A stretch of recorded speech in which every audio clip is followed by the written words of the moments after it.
My name is Casey Williams. I'm 34 years old, and I never imagined I would find myself sitting in a polished lawyer's office, discovering that my parents had written me out of their will entirely. The leather chair felt cold as I stared at the document, realizing everything had gone to my brother, Martin. Years of supporting them financially and emotionally had all been erased in black and white legal text. The betrayal cut deeper than I could have ever imagined. Before I tell you about the decision that changed my life that day, drop a comment letting me know where you're watching from and hit subscribe to follow along on this journey of finally standing up for myself.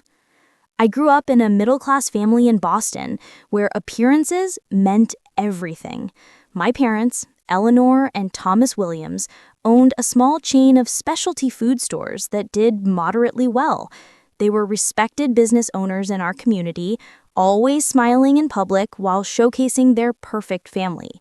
But behind closed doors, things were very different, especially when it came to how they treated their two children. Martin was 5 years older than me, and from my earliest memories, he was the golden child. Nothing he did was ever wrong in my parents' eyes. When he brought home average grades, they celebrated as if he had won a Nobel Prize. When he showed the slightest interest in the family business, my father beamed with pride, already envisioning his son taking over the legacy. My mother prepared his favorite meals, ironed his clothes, and made excuses for his behavior whenever he acted out. My childhood was spent living in Martin's shadow. I still remember bringing home my first straight-A report card in 3rd grade, practically bursting with excitement to show my parents. My mom glanced at it briefly before saying, "That's nice, Casey. Did you see that Martin made the baseball team?" That was the pattern throughout my entire childhood. My achievements were footnotes, while Martin's most basic accomplishments were headline news. When Martin graduated high school, my parents gifted him a brand new car, a shiny red Ford Mustang he had been eyeing for months. I thought that when my graduation came, I would finally get something similar. 4 years later, when I graduated at the top of my class, I received a card with a $50 gift certificate to a bookstore. When I asked about a car, my father scoffed. "We can't afford such extravagances, Casey. Tuition is expensive enough." Speaking of college, Martin received full financial support from our parents. They paid for his tuition, housing, meal plan, textbooks, and even gave him a generous monthly allowance. When he partied more than he studied and nearly flunked out his 2nd year, they hired expensive tutors to help him through. Meanwhile, I started working at 16, saving every penny I could for my education. I worked weekends at a local cafe, then evenings at the library, balancing multiple jobs while maintaining my grades. During my college application process, I applied for every scholarship I could find, knowing I would need to fund most of my education myself. When I brought up the disparity in how they supported Martin versus me, my mother simply said, "Martin needs more help than you do. You've always been so independent and resourceful." My relationship with Martin himself was complicated. As children, there was always an unspoken competition that he always seemed to win effortlessly. As we grew older, his attitude toward me became increasingly condescending. He critiqued my clothes, my career choices, my relationships, always with the air of someone who knew better. "Banking, Casey? Really? That's so boring and conventional," he would say, despite the fact that he had bounced between 3 different college majors before settling on business administration, which he never actually used. There were countless times when Martin took advantage of my good nature, like when he borrowed my car for what was supposed to be a weekend and returned it 3 weeks later with an empty tank and mysterious dents. Or when he asked to stay in my apartment just for a few days after a breakup, which turned into 2 months of him eating my food and never contributing a dime towards utilities or groceries. Despite all this, I continued to work hard to earn my parents' approval. I graduated summa cum laude with a degree in finance, secured an excellent position at a respected asset management firm, and began climbing the corporate ladder. I hoped that financial success might finally earn me the recognition I craved from my family. I bought thoughtful gifts for holidays, called regularly, and made appearances at family gatherings, despite the subtle put-downs that inevitably occurred. I even tried to connect with Martin on an adult level, thinking perhaps our childhood dynamics could evolve into a more mature relationship. I invited him to professional networking events, offered career advice when he was between jobs, and genuinely tried to celebrate his successes when they occurred. But the pattern remained unchanged. In my parents' eyes, Martin could do no wrong, and I could never quite do right. In one Thanksgiving dinner, after I had just been promoted to senior analyst, I excitedly shared my news. My father nodded distractedly before turning to Martin and asking about his latest hobby, brewing beer in his garage. The conversation quickly shifted to how Martin might turn this hobby into a business, with my parents enthusiastically offering startup capital. They had never considered investing in any of my endeavors. That evening, as I drove back to my apartment, I realized I was still chasing after approval I might never receive. Yet, something in me couldn't give up on my family. Despite the hurt, despite the unfairness, they were still my parents, and Martin was still my brother. Families were complicated, I told myself. No relationship was perfect. So I continued trying, hoping that someday things would change, that someday they would see me. Little did I know this dynamic would continue well into my adult years, leading to the devastating revelation in that lawyer's office years later. The patterns established in childhood would prove remarkably resistant to change, and the inequity I had experienced would only deepen with time. After graduating with my finance degree, I quickly established myself in the financial sector. Starting as an analyst at Hamilton Asset Management, I worked tirelessly to prove my worth. Nights, weekends, holidays, you name it. I was there, putting in the extra hours that set me apart from my peers. My dedication paid off when I was promoted to senior analyst within 3 years, a trajectory that typically took others 5 or more years to achieve. By the time I turned 29, I had moved up to portfolio manager, overseeing millions of dollars in client assets. My reputation for shrewd investment strategies and exceptional client relationships earned me substantial bonuses and the respect of industry veterans. I had built the kind of career most finance graduates dream about, and I did it entirely on my own merit. While my professional life flourished, I maintained close ties with my family, despite the ongoing favoritism. When the 2008 financial crisis hit, my parents' business suffered significantly. People cut back on specialty food items, focusing on essentials instead. Their stores, once bustling with customers willing to pay premium prices for gourmet products, grew quieter. Sales plummeted, and they struggled to keep all 3 locations open. One evening, I received a distressed call from my mother. "Casey, I hate to ask this, but we're having trouble making the mortgage payment this month. Business is so slow, and we had to use our savings to keep the stores afloat." Without hesitation, I transferred $5,000 to their account. "Don't worry about paying me back right away," I assured them. "Focus on stabilizing the business first." That initial transfer marked the beginning of what would become a pattern of financial support from me to my parents. Over the next few years, I regularly contributed to their mortgage payments. Business was slow. What started as occasional help gradually became an expected monthly transfer. I set up automatic payments from my account to theirs on the first of every month, ensuring their mortgage was never late. Additionally, I paid off their credit card debt twice when it became overwhelming, amounts totaling over $20,000. During this same period, Martin experienced his own financial difficulties. After leaving his 3rd job in 2 years due to personality conflicts with management, he found himself unable to pay rent for his apartment.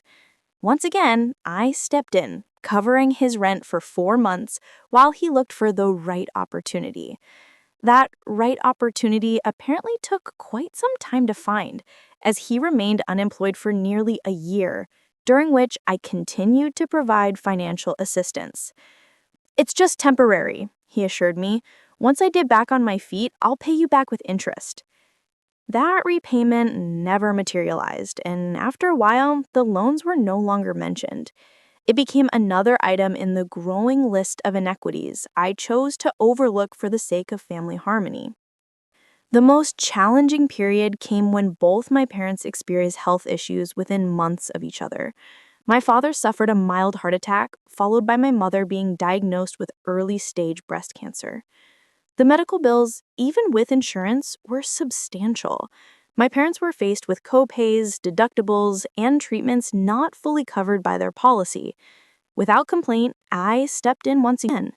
I paid for the best cardiologist for my father and ensured my mother had access to top oncologists for her treatment. When my father needed specialized medication not covered by insurance, I covered the $1,000 monthly cost. When my mother required post-surgery care, I hired a private nurse to assist her at home. Throughout these medical crises, Martin made occasional appearances at the hospital, bringing flowers or taking Instagram photos of himself looking concerned at our parents' bedsides. His actual contributions to their care were minimal. When discussions about medical bills arose, he would conveniently need to take an important call or suddenly remember an urgent appointment. At one point, when I gently suggested he might help with some of the expenses, he looked genuinely surprised. "But you make so much more money than I do. This is much easier for you." The fact that he had recently posted photos of his luxury vacation in Bali seemed irrelevant to him. My parents, for their part, never seemed to notice or acknowledge the disparity in our contributions. They would thank me for my help, but in the same breath, marvel at how Martin had driven 2 hours to visit them or brought them takeout from their favorite restaurant. The monetary value and sacrifice involved in our respective contributions never entered the equation. All of this financial assistance impacted my own life significantly. I had been saving for a down payment on a condo in Boston's desirable Back Bay neighborhood. As the funds I had earmarked for my future home were redirected to family expenses, I pushed back my timeline for home ownership again and again. Instead of the spacious one-bedroom with a view of the Charles River that I had my eye on, I remained in my modest, rented apartment in a less prestigious area. I also scaled back on personal expenses. The European vacation I'd been planning for years remained just an item on my bucket list. I reduced my retirement contributions to free up cash flow for family emergencies. Designer clothes, fine dining, and other luxuries that my salary could technically afford became occasional treats rather than regular indulgences. The strain wasn't just financial. The constant worry about my parents' health and business, combined with the frustration of seeing Martin contribute so little while being praised so much, took an emotional toll. I developed insomnia, grinding my teeth at night as I worried about everyone's needs but my own. My few close friends noticed the dark circles under my eyes, the weight loss, the way my smile didn't quite reach my eyes anymore. "You can't keep setting yourself on fire to keep others warm," my best friend Tora warned me during one of our coffee dates. "Your family is taking advantage of your generosity, and it's not sustainable." I dismissed her concerns with a practiced wave of my hand. "They're family," I said, as if that single word explained and justified everything. "They'd do the same for me if I needed it." Looking back now, I wonder if I truly believed that, or if I was simply trying to convince myself. Despite all evidence to the contrary, I clung to the belief that my sacrifices would eventually be recognized and reciprocated, that my parents would one day look at me with the same pride they directed at Martin, that my brother would mature into someone who appreciated my support and returned it in kind.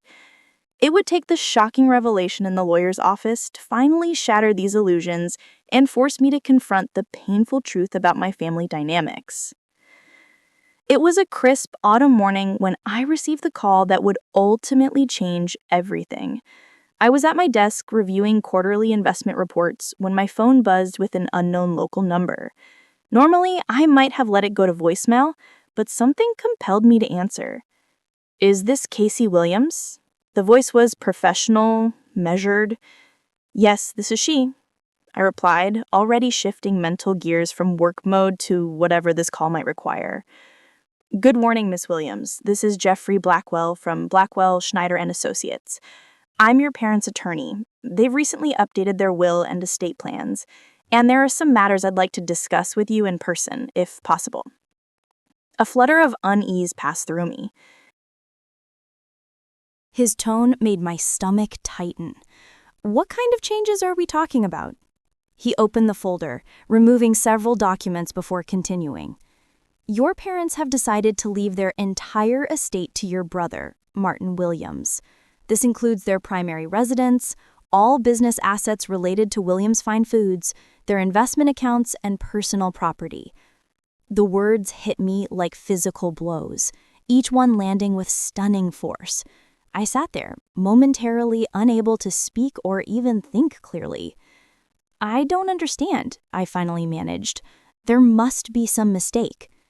Mr. Blackwell's expression held something that looked uncomfortably like pity. "I'm afraid there's no mistake, Miss Williams. The documents are quite clear and legally binding. Your parents were of sound mind when they made these decisions." "But why would they? Did they explain their reasoning?" My voice sounded distant, as though it belonged to someone else. He shifted uncomfortably in his chair. "They indicated that they believe Martin requires more financial support than you do. They mentioned your successful career several times and expressed confidence in your ability to provide for yourself." The irony was so bitter I could taste it. My success, what I had hoped would finally earn their approval, was now being used as justification for cutting me out entirely. So because I worked hard and became self-sufficient, I'm being punished. The words came out sharper than I intended. "I wouldn't characterize it as punishment," he replied diplomatically. "Estate planning is a personal decision, and individuals have the legal right to distribute their assets as they see fit. Even when those decisions completely disregard years of financial support provided by one of their children," I countered, feeling heat rise in my cheeks. He looked down at his notes, clearly uncomfortable. "I understand this must be difficult to hear. Would you like a moment?" I shook my head, determined to maintain my composure in front of this stranger. "No, I'm fine. Is there anything else I need to know?" He hesitated before continuing. "There is one more thing. Your parents have named Martin as their healthcare proxy and power of attorney should they become incapacitated." Another blow. Another exclusion. Not only was I deemed unworthy of any inheritance, but I wouldn't even have a say in their medical care or financial decisions if they became unable to manage their affairs. "I see," I said, my voice unnaturally calm. "And was Martin aware of these changes before today?" A flicker of something crossed the lawyer's face, confirmation enough before he even spoke. "Yes, he was consulted during the process." So Martin had known all along, had probably encouraged it, and no one had thought to mention any of this to me until after the documents were signed and filed. "Is there anything else, Mr. Blackwell?" I asked, gathering my purse and preparing to stand. "Just this." He slided a business card across the table. "If you have any questions about the legal aspects of the situation, please don't hesitate to contact me." I took the card automatically, though I knew I would never call. What would be the point? The decisions had been made, the documents signed. My exclusion was complete, and apparently irreversible. As I rode the elevator down to the lobby, I felt strangely numb. The initial shock was giving way to a cold, clear realization. I had been deluding myself for years. All my efforts, all my support, all my desperate attempts to win their parents' approval had amounted to nothing. In the end, I was still the less valued child, unworthy of even the smallest consideration. Stepping out onto the busy sidewalk, I pulled out my phone and saw 3 missed calls from Martin. News traveled fast, apparently. I ignored them, sliding the phone back into my pocket as I began the walk back to my office. I needed time to process what had happened, to figure out what it meant for my relationship with my family moving forward. But one thing was becoming increasingly clear. With each step, something fundamental had changed inside me that day, and there would be no going back to the way things were before. After leaving the lawyer's office, I wandered the streets of Boston for hours, barely noticing where I was going. My phone continued to buzz with calls and messages from Martin, but I couldn't bring myself to respond. Not yet. I needed to understand what had happened, to make sense of this betrayal before confronting him. When I finally returned to my apartment that evening, I found Martin waiting outside my door. He was leaning against the wall, scrolling through his phone, looking completely untroubled by the day's events. "There you are," he said, as though we were meeting for a casual lunch. "How long have you known?" I asked, bypassing any greeting. "About a month. Mom and Dad wanted my input on some of the details." "And you didn't think I deserved to know?" I unlocked my door, debating whether to let him in. In the end, I stepped aside, deciding it was better to have this conversation in private rather than in the hallway. "I figured they'd tell you when they were ready," he shrugged, following me inside. "Or that the lawyer would, which he obviously did." I set down my purse and turned to face him. "Why, Martin? Why everything to you and nothing to me?" He dropped onto my couch, making himself comfortable, as if he owned the place. The casual way he spread his arms across the back of the sofa, legs splayed in front of him, only fueled my growing anger. "Look, Case, it just makes sense. You've got this fancy career making six figures. You've always been the independent one, right? Always so proud of doing everything on your own. I'm still trying to find my footing. The business needs someone who will be fully committed, not someone who's already established elsewhere. So my success is being held against me, while my inability to hold down a job is being rewarded?" I couldn't keep the incredulity in my voice. "That's a pretty nasty way of looking at it. Mom and Dad just recognize that you don't need their help.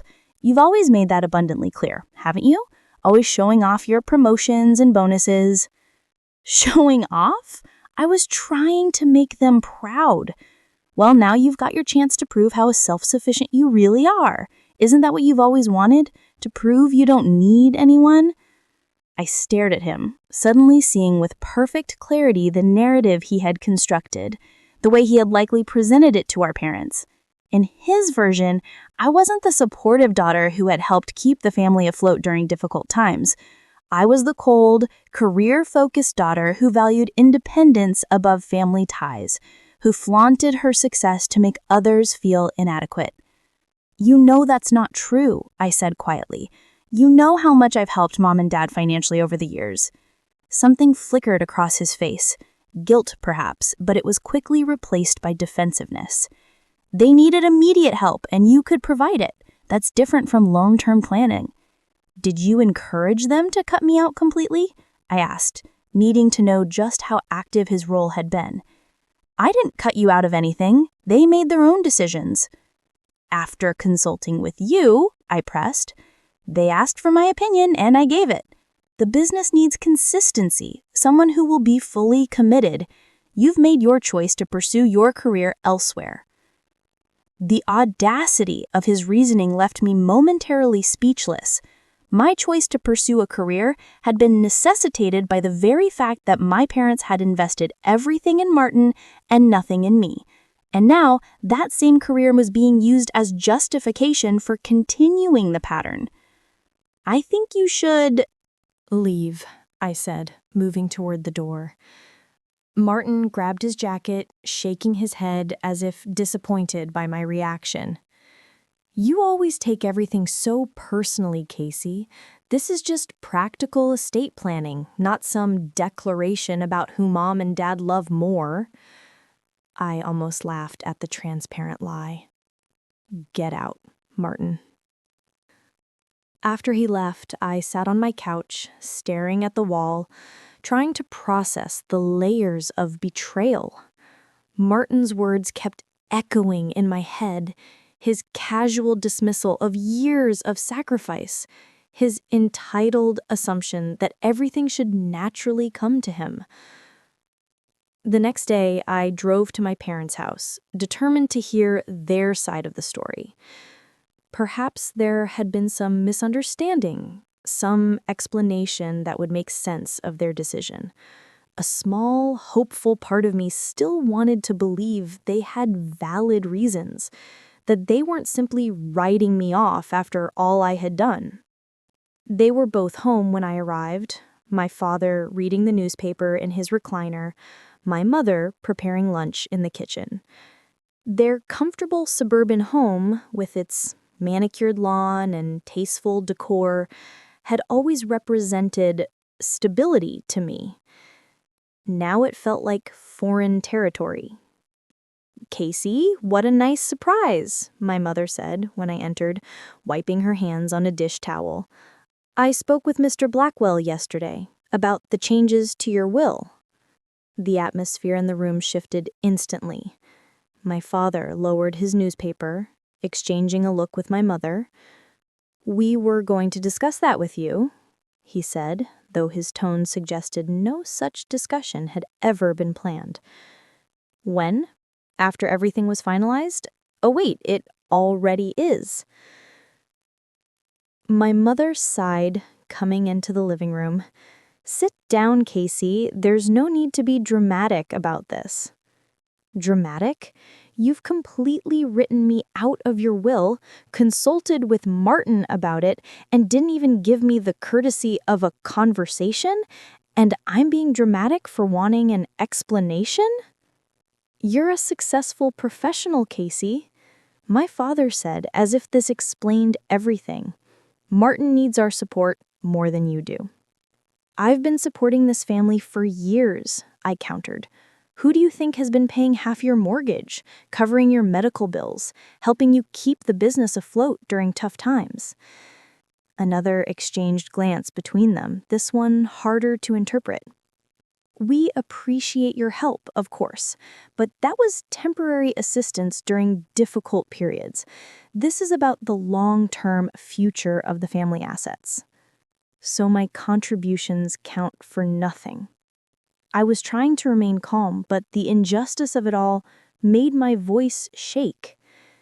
"You're proud of what you've accomplished, Casey.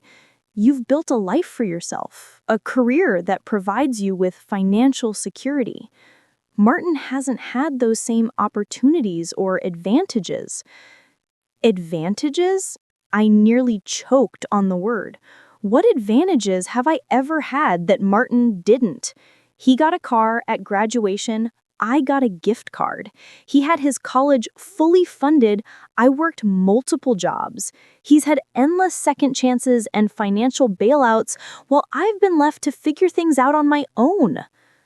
My mother's expression hardened slightly. "You've always been so independent, Casey, always insisting on doing things your way. Martin understands the value of family legacy. He wants to continue what my father and I have built." The subtext was clear. Martin, despite his failings, was loyal to the family vision. I, despite my contributions, was an outsider who had chosen a different path.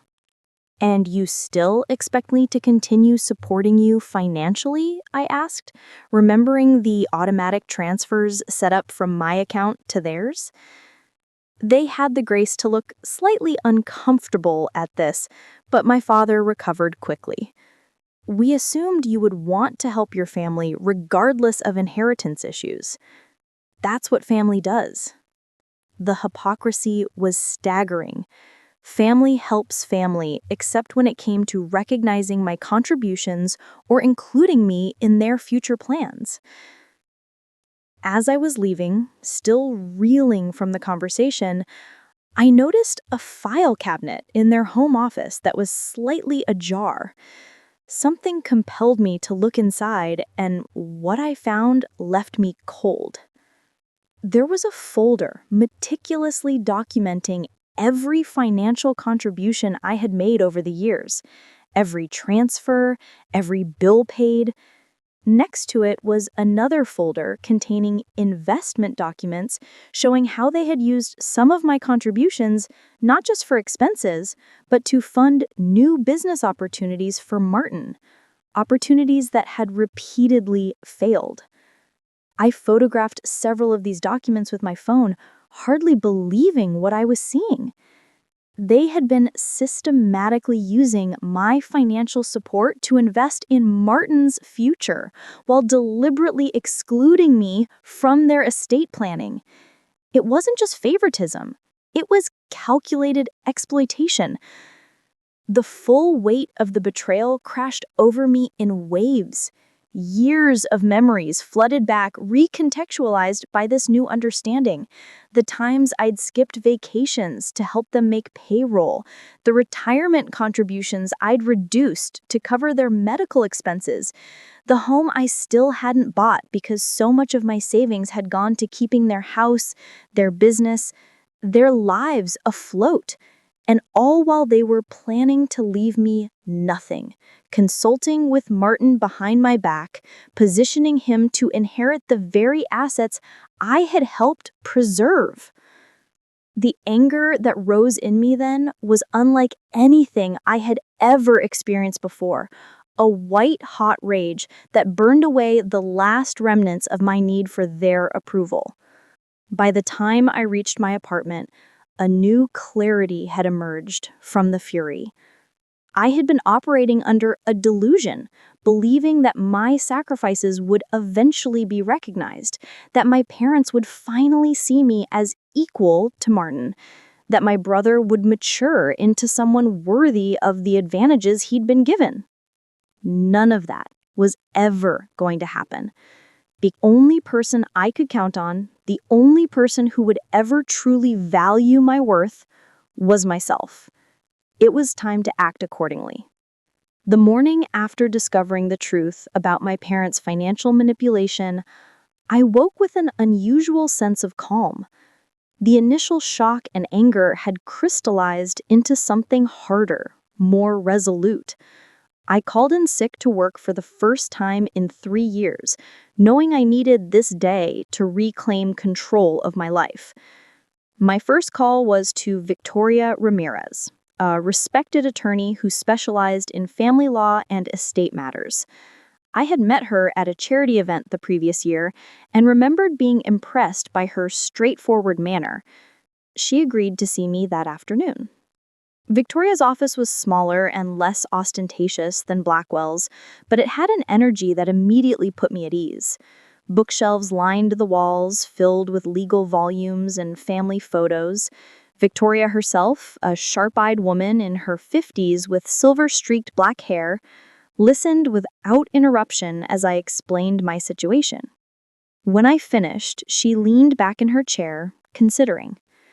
Legally speaking, your parents are within their rights to distribute their estate however they choose, barring any evidence of coercion or mental incapacity. I figured as much, I said, my heart sinking, despite having expected this answer. However, she continued, your automatic transfers from your accounts to theirs are entirely within your control, as are any future financial contributions you might choose to make or withhold. So there's nothing I can do about the will itself? Victoria shook her head. You could contest it after they pass, but such challenges rarely succeed unless there's clear evidence of improper influence or diminished capacity. From what you've described, this sounds like favoritism, which, while unfair, isn't illegal. What would you do if I were you? I asked. She looked at me thoughtfully. I can't tell you what decision to make about your relationship with your family. That's deeply personal. But I would advise you to protect yourself financially moving forward. Your generosity has been exploited. You're under no obligation to continue enabling that pattern. I left Victoria's office with clarity about my legal position, if not yet about what actions to take. My next stop was Daniel Park, the financial advisor who had helped me manage my investments since I received my first significant bonus. Daniel's reaction to my story was far less measured than Victoria's. "They did what?" he exclaimed, nearly spilling his coffee. "After all you've done?" I appreciated his outrage on my behalf. It validated my feelings in a way my family never had. I need to understand exactly what financial commitments I have with them, I explained. What can I legally and ethically disentangle myself from? Daniel pulled up my accounts on his computer. Let's see what we're dealing with. Over the next hour, we cataloged every financial connection between me and my family. The monthly transfers to my parents' account that helped cover their mortgage, the annual contributions to their property tax fund, the credit card I had added them to as authorized users for emergencies, and the automatic payments to various medical providers for my father's heart medication and my mother's follow-up cancer treatments. The total amount I had contributed over just the past 5 years was staggering, $278,000. Seeing it quantified made me feel physically ill. This wasn't occasional help during rough patches. This was systematic support that allowed them to maintain their lifestyle while continuing to favor Martin in their long-term planning. "What about your own financial goals?" Daniel asked gently. "The condo you wanted to buy, your retirement planning." I had been contributing the minimum to my 401k instead of the maximum for years, diverting the difference to family expenses. My home purchase fund had barely grown in 5 years. The international travel I had dreamed of since college remained just that, a dream. "I've put everything on hold," I admitted. Daniel nodded, his expression serious. "Casey, you've been an excellent financial planner for everyone except yourself. It's time to redirect that expertise where it belongs." Together, we developed a comprehensive plan. First, I would cancel all automatic transfers to my parents' accounts effective immediately. Next, I would remove them as authorized users from my credit card. Then, I would redirect those funds to maximize my retirement contributions and accelerate my home purchase savings. For the medical expenses, which felt ethically different from the other support, we devised a transitional approach. I would continue payments for 3 more months, giving my parents time to arrange alternative coverage or payment plans. I would inform them of this timeline in writing, making the end date clear. As for Martin, any financial assistance to him would cease completely, effective immediately.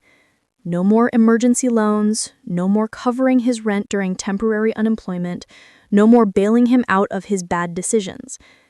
The plan was practical, ethical, and protective of my interests while still allowing for a compassionate transition regarding medical necessities.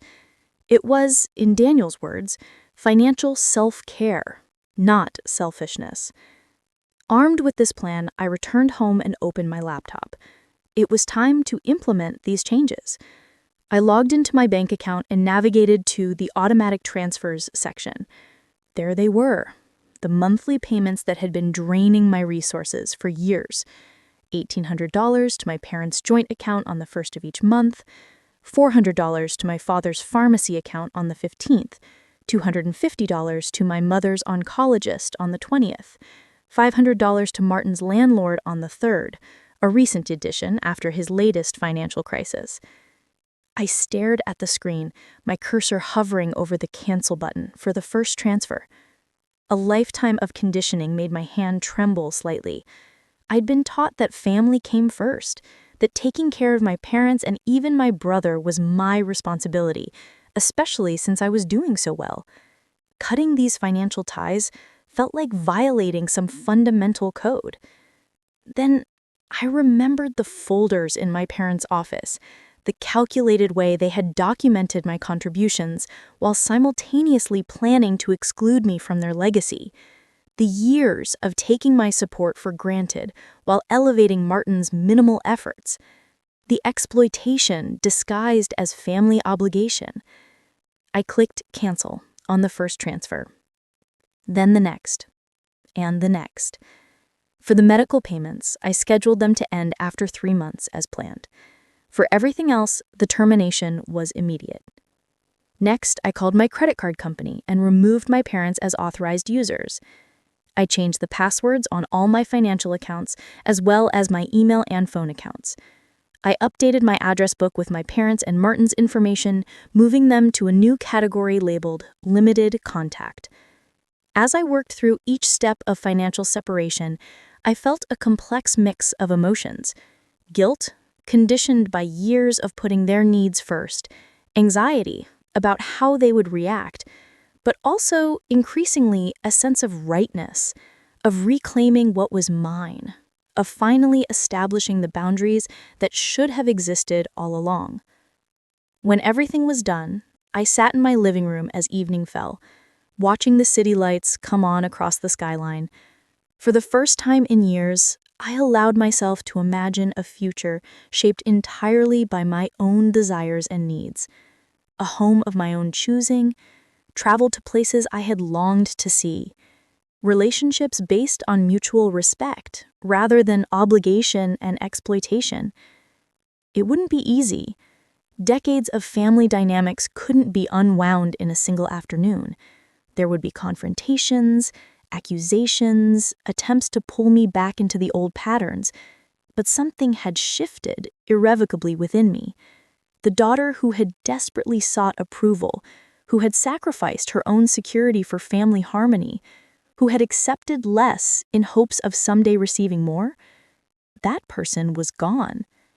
In her place was a woman who understood her own worth, who recognized exploitation for what it was, and who was finally ready to put herself first. Whatever came next, I would face it on my own terms. The first week after canceling the transfers, I heard nothing from my family. The silence was both a relief and disquieting, like the stillness before a storm. I used the time productively, touring condos in neighborhoods I had previously considered out of reach. With my newly reclaimed finances, options I had reluctantly crossed off my list were suddenly viable.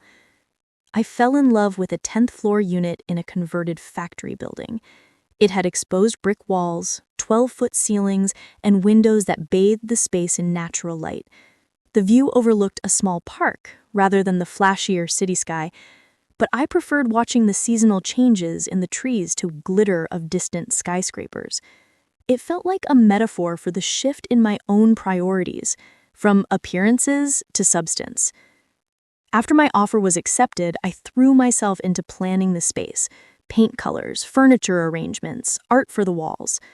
I created detailed spreadsheets for moving expenses and decoration budgets, applying my financial expertise to my own life for once. In the evenings, I reconnected with friends I had neglected while catering to family demands. Tara, who had warned me for years about my family's treatment, was particularly supportive, helping me shop for my new place and providing a sympathetic ear when doubts crept in. "You look different," she commented over brunch one Sunday, about 3 weeks after my decision. "More relaxed somehow, like you've put down a heavy backpack you've been carrying for years." I realized she was right. The constant background anxiety of waiting for the next family crisis, the next financial demand, had disappeared. I was sleeping better, eating better, even standing straighter. The physical manifestations of stress I had lived with for so long were gradually fading. It was exactly 1 month to the day after I had canceled the transfers when my phone lit up with a text from my mother. Just 3 words: "Mortgage is due." I stared at the message, feeling the familiar pull of obligation rise up, followed by a surge of resentment. No inquiry about how I was doing, No acknowledgement that the transfers had stopped, just an implied demand disguised as a statement of fact. In that moment, I fully understood how one-sided our relationship had become. I was valued not for who I was, but for what I could provide. My worth to them was measured in dollars and cents, in bills paid and problems solved. The revelation was both painful and freeing. My thumbs hovered over the screen as I considered how to respond. In the past, I would have immediately arranged the transfer, perhaps with an apologetic message about having forgotten. I might even have added extra to make up for the delay, desperate to maintain the peace and be the good daughter. But that was the old Casey. The new one took a deep breath and typed 2 simple words: not mine. After sending the message, I turned off my phone and went for a long walk through the park near my future home. The autumn air was crisp, leaves in vibrant shades of red and gold drifting down around me. For the first time in memory, I felt truly present, not mentally calculating family obligations or worrying about the next crisis, but experiencing the moment fully and completely. When I returned home and turned my phone back on, it exploded with notifications. 5 missed calls from my mother, 3 from my father, 7 text messages of escalating urgency and accusation, 1 voicemail from Martin that began, "What the hell do you think you're doing?" before I deleted it without listening to the rest. I considered not responding at all, but decided clear communication was better than avoidance. I sent a single message to my parents. I will call tomorrow at 7 p.m. to discuss the changes in our financial relationship. The next evening at exactly 7 p.m., I called. My mother answered on the first ring, her voice tight with barely controlled anger. "What is going on, Casey? The mortgage payment bounced. The bank called us. It was humiliating." No greeting, no concern for why I might have stopped the transfers, just immediate focus on the impact to them. "I've made some changes to my financial commitments," I said, keeping my voice steady. "I will no longer be contributing to the household expenses." "What do you mean changes?" My father's voice cut in, indicating I was on speakerphone. "We were counting on that money." "Yes, you were counting on money from the daughter you've completely written out of your will," I replied, surprised by my own calm. "The daughter who apparently doesn't deserve any consideration in your estate planning despite years of financial support." A brief silence followed, then my mother's defensive tone. "That has nothing to do with this. The will is about the future. This is about our current needs." "It has everything to do with it," I countered. "I've been supporting this family for years while you've been planning to leave everything to Martin. I recently learned you've even used my financial contributions to invest in opportunities for him. That stops now." "We're your parents," my father said, as if that fact alone entitled them to unlimited support. "I'm not cutting you off out of spite," I explained, though part of me wondered if they deserved even this much explanation. "I'm establishing appropriate boundaries. I've continued the medical payments for 3 more months to give you time to make alternative arrangements. After that, you'll need to manage your finances independently, just as you've expected me to do since I was 16. "Is this about money?" my mother asked incredulously. "Are you really that materialistic, Casey, after all we've done for you?" The question was so divorced from reality that I almost laughed. "This isn't about money, Mom. It's about respect. It's about recognition. It's about being treated as an equal member of this family rather than a convenient ATM. "Martin needs our help more than you do," my father interjected, falling back on the familiar refrain. "And I needed your help when I was younger," I replied. "I needed it when I was working 3 jobs to pay for college. I needed it when I was eating ramen noodles for every meal to save for textbooks. I needed it when I couldn't afford a car to get to interviews. But you decided I could manage on my own then. Now you can do the same." The conversation deteriorated from there. My parents cycled through anger, guilt trips, accusations of selfishness, and finally, threats. "If this is how you're going to be, don't expect to be welcome in this house anymore," my father declared. "And don't come crying to us when you need something in the future," my mother added. I had anticipated this reaction, had prepared myself for it, but it still hurt. Not because I feared losing their support, which had always been conditional and limited, but because it confirmed how transactional their love for me had always been. "I understand," I said simply. "I hope someday we can build a healthier relationship. Until then, I need to focus on my own well-being." After ending the call, I sat in silence for a long time, processing the finality of what had just occurred. The break wasn't just financial. It was emotional, psychological, perhaps even permanent. I had crossed a line that could not be uncrossed, challenged a family dynamic that had been established decades ago. The next day, Martin showed up at my office, causing a scene in the reception area until I agreed to speak with him. His face was flushed with anger as he followed me into a small conference room.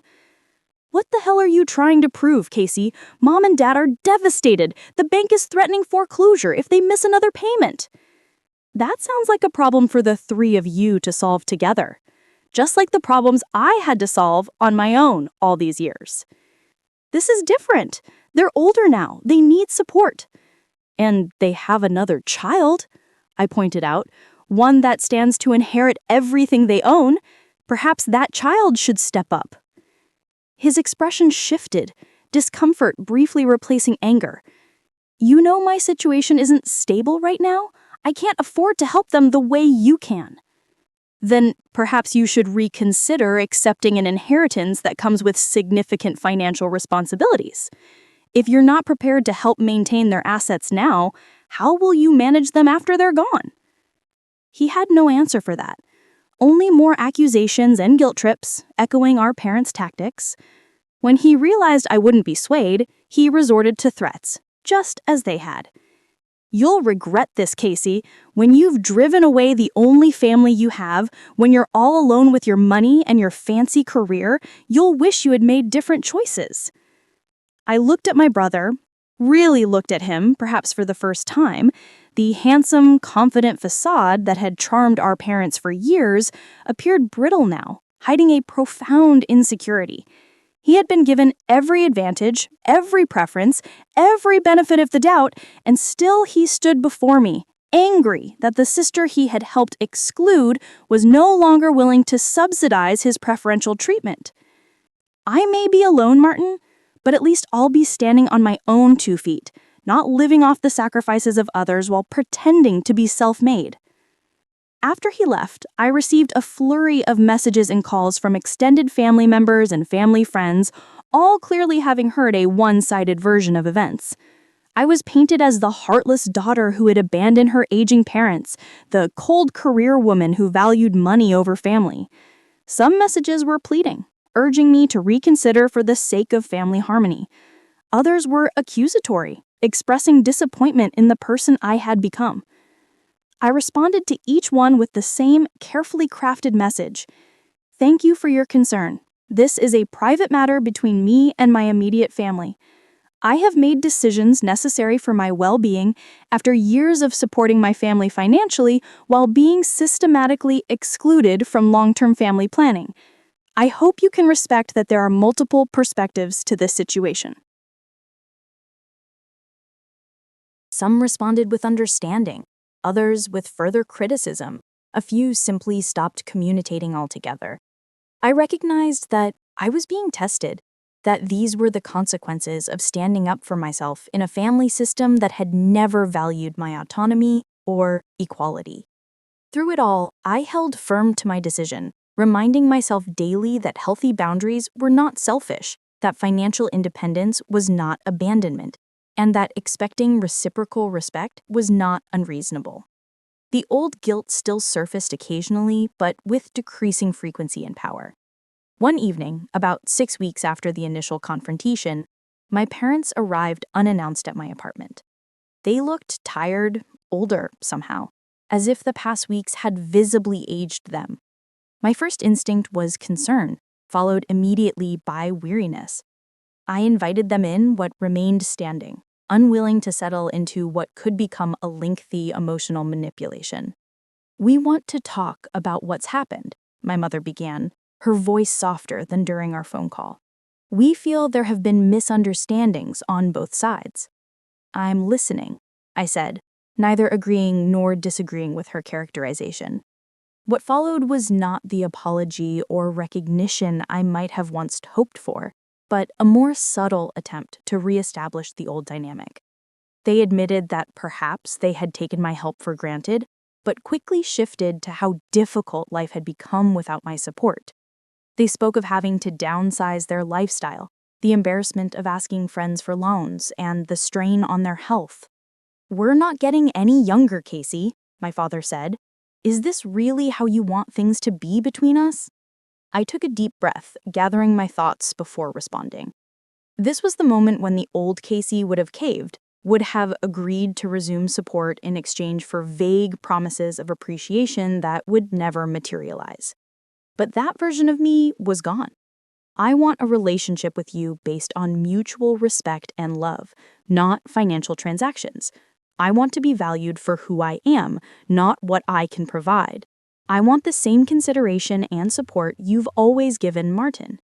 We do value you, my mother protested. We've always been proud of your independence. Independence shouldn't mean exclusion, I countered, and pride shouldn't be conditional on what I can do for you. We talked for another hour, circling the same points without real resolution. They could not, or would not, acknowledge the fundamental inequity in how they had treated their children, nor could they accept that my financial support was no longer available without significant changes in our relationship dynamic. In the end, they left with the situation unresolved, the future of our relationship uncertain. As I closed the door behind them, I felt a profound mixture of sadness and relief. Sadness for the parents I had wished for all my life, but never truly had. Relief that I was finally free of the cycle of giving without receiving, of loving without being fully loved in return. Whatever happened next, I knew I had done what was necessary, not just for my financial well-being, but for my emotional and psychological health as well. The road ahead might be lonely at times, but it was mine to walk on my own terms. The first months after establishing boundaries with my family were the hardest. Despite knowing I had made the right decision, there were nights I lay awake replaying conversations in my mind, questioning whether I had been too harsh, too absolute in my stance. Old habits of guilt and self-doubt surfaced regularly, particularly during holidays and family birthdays that I now spent alone or with friends instead of relatives. The anger I had initially felt provided a certain clarity and strength. But as it gradually subsided, more complicated emotions took its place. Grief for the family relationships I had always wanted, but never truly had. Confusion about my identity outside the role of family supporter and peacekeeper. And fear that perhaps Martin was right, that I would end up alone with nothing but my career and bank account for company. Recognizing that I needed help processing these feelings, I began seeing Dr. Elaine Watson, a therapist specializing in family dynamics and boundary setting. Our weekly sessions became an anchor, a safe space to examine the patterns that had shaped my life and to develop healthier ways of relating to myself and others. What you're experiencing is a form of grief, Dr. Watson explained during one particularly difficult session. You're mourning the loss of the family you thought you had or hoped you could have. That's a legitimate loss, even if the relationships weren't serving you well. She helped me understand that my family had operated as a system with rigid roles assigned to each member. Martin was the golden child, perpetually in need, perpetually forgiven. I was the responsible one, the provider, the emotional shock absorber. Our parents were the arbiters, maintaining this dynamic through differential treatment disguised as responding to our different needs. Systems resist change, she told me. When you stepped out of your assigned role by withdrawing financial support and demanding equal consideration, the entire system was threatened. The pressure you're feeling to return to the old patterns is the system trying to reestablish equilibrium. Understanding the mechanics of family dynamics helped intellectually, but the emotional work was harder. I had to unlearn the belief that my value was tied to what I could do for others. I had to recognize that the constant drive to earn approval through achievement and sacrifice was a response to conditional love, not a healthy expression of caring. Most challenging of all, I had to confront the possibility that my parents might never change, might never offer the recognition and equal treatment I had spent a lifetime seeking. Acceptance of this reality, Dr. Watson assured me, wasn't giving up. It was freeing myself to build a life based on current truths rather than perpetual hope for change. As the initial emotional turbulence began to settle, I turned my focus to rebuilding other aspects of my life. My new condo became a project of self-expression, each color choice and furniture piece selected purely for my own pleasure, rather than to impress others or meet external expectations. I filled it with books I had always wanted to read, art that spoke to me personally, and plants that made the air feel fresher and more alive. Professionally, I found new enthusiasm for my work once it was no longer serving as a financial pipeline to my family. I took on challenging projects I had previously avoided due to time constraints, mentored younger colleagues, and even began considering opportunities for advancement that would have been impossible while juggling family crises. 6 months after moving into my new place, I took my first real vacation in years, a 2-week trip to Portugal that I had dreamed about since college. I reconnected with college friends I had drifted away from, discovering that many of them had experienced similar family challenges. I even began cautiously dating again, approaching romantic relationships with a new awareness of healthy versus unhealthy patterns. My improved sense of self-worth made me less likely to accept poor treatment or one-sided dynamics, more able to communicate my needs clearly, and more willing to walk away from connections that didn't serve my well-being. As for my family, the situation evolved in ways I could not have predicted. After several months of silence following our last confrontation, Martin reached out with an unexpected message. The family business was struggling without my financial support, and he had been forced to take a more active role in its management. For the first time in his life, he was working regular hours, dealing with practical realities like payroll and inventory, and facing consequences for missed deadlines and poor decisions. "I never realized how much you were doing behind the scenes," he admitted during a tentative coffee meeting, "or how much Mom and Dad were struggling before you stepped in." It wasn't exactly an apology, but it was an acknowledgement, the first I had received from any family member, that my contributions had been significant and unrecognized. Martin himself seemed different, less entitled, more grounded. Financial necessity had forced him into a maturity that preferential treatment had long delayed. Our parents were slower to adapt. They made several attempts to reestablish the old patterns, alternating between guilt trips and anger.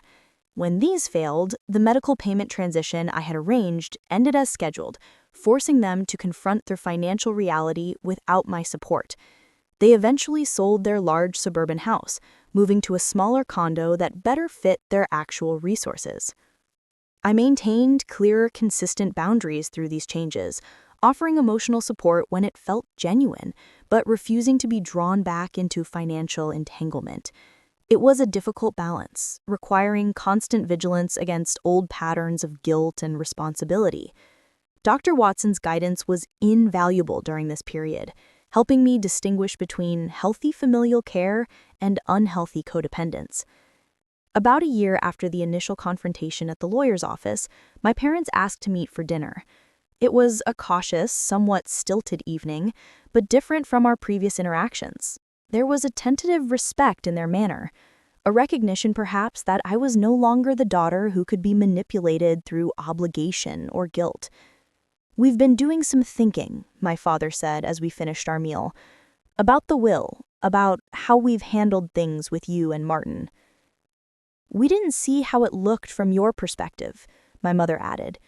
"We just thought since you were doing so well." I waited, neither accepting their implicit excuse nor rejecting the olive branch it represented. "We've spoken to Mr. Blackwell. We're revising our estate plans to be more equitable." It was a small step, and perhaps motivated more by practical necessity than genuine recognition of past injustice, but it was a step nonetheless, an acknowledgement that the old family system was changing, however gradually. I didn't respond with immediate gratitude or forgiveness. Those emotions would come in their own time, if at all. Instead, I simply nodded and said, "That sounds like a thoughtful decision." As I reflect on the journey of the past year, I realize that the most profound change has not been in my family's treatment of me, but in my treatment of myself. I have learned that true self-worth cannot be built on external validation. that healthy boundaries are not selfish but necessary, and that love that comes with conditions is not really love at all. The pain of that day in the lawyer's office, the shock of discovering how little I was valued by those I had supported for so long, has transformed into something unexpected: freedom. Freedom from the endless cycle of giving to earn approval that never came. Freedom to build relationships based on mutual respect rather than obligation. Freedom to prioritize my own well-being without constant guilt. Perhaps the most important lesson I've learned is that sometimes the family we need is not the one we're born into, but the one we create through chosen connections and authentic bonds. The friends who stood by me during this difficult transition, the colleagues who respected my boundaries, and the new relationships I've formed based on genuine mutual care have become my true support system, my chosen family.